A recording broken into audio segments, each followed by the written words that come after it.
Vous êtes des bâtisseurs de vie locale et je vous souhaite la bienvenue. Je suis très heureux de vous retrouver ici pour parler d'un sujet qui touche à la substance même de notre vie locale, c'est-à-dire de notre vie quotidienne, et qui est le service public communal. Derrière cette formule un peu technique se cache une réalité très simple et très quotidienne, celle qui rend la vie collective possible. L'eau que nous buvons, l'école où nous conduisons nos enfants, la route que nous empruntons chaque matin. Service communal, c'est tout un ensemble de prestations qui sont rendues par la commune dans laquelle vous habitez pour répondre à vos besoins essentiels. C'est le bras agissant de la démocratie locale, son expression concrète.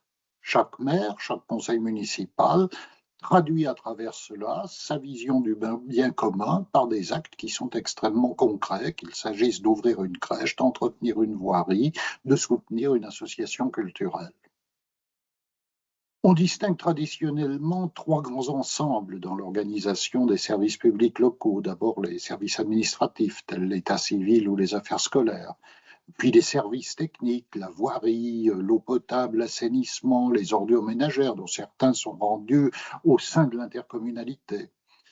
Et puis enfin, les services culturels ou sociaux qui sont producteurs de liens sociaux. Ce sont des bibliothèques, ce sont des centres sportifs, ce sont des restaurants scolaires. Un service public, ce n'est pas seulement une prestation, c'est aussi des choix de gestion. Certaines communes choisissent de gérer directement leurs services avec leur propre personnel, c'est ce que l'on appelle la régie directe. D'autres choisissent de déléguer cette mission tout ou partie à travers différents dispositifs, délégations de services publics, affermage ou concessions. Et puis, il existe bien sûr la coopération intercommunale au sein de syndicats ou de communautés de taille très variée et de responsabilités très variées qui permettent de mutualiser les moyens à l'échelle d'un territoire. Quel que soit le mode choisi, trois grands principes se retrouvent toujours. L'accessibilité, l'égalité et la continuité, ce sont les trois piliers qui forment la colonne vertébrale de la conception française du service public.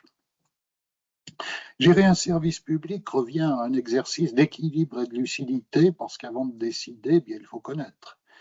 Il faut connaître les coûts, mais il faut connaître aussi les besoins de ses habitants, il faut connaître l'évolution des modes de vie, la fréquentation des équipements ou des services rendus.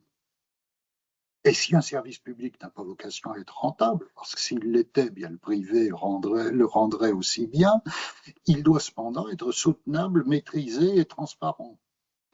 Et il doit aussi évoluer avec son temps, prendre en compte toutes ces nouvelles données, le numérique, la transition écologique et toutes les exigences nouvelles qui sont liées à l'évolution de nos modes de vie au quotidien. Vous voyez, c'est un travail de longue haleine qui est fait de rigueur dans le détail de la gestion quotidienne, mais aussi de vision à long terme, de prise en compte du temps long, de prise en compte de l'environnement dans lequel évolue la commune.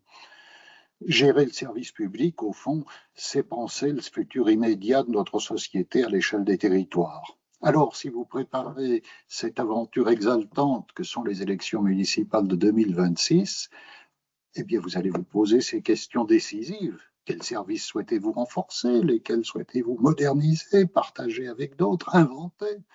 Et c'est à travers tous ces choix que se lira la logique, le fil conducteur, la qualité de votre politique locale, avec toujours un souci d'humanité et de justesse. Parce que la politique, au fond, ça revient à cela.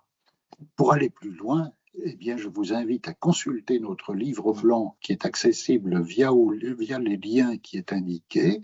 Et si vous aimez notre approche de la vie publique, qui est une approche d'acteurs, de techniciens, d'élus pour un certain nombre d'entre nous, eh bien, abonnez-vous, partagez cette vidéo et ensemble, continuons à bâtir des communes vivantes, des communes justes, tournées vers l'avenir, des lieux où il fait bon vivre et s'épanouir. Merci, excellente journée et excellente action dans vos territoires.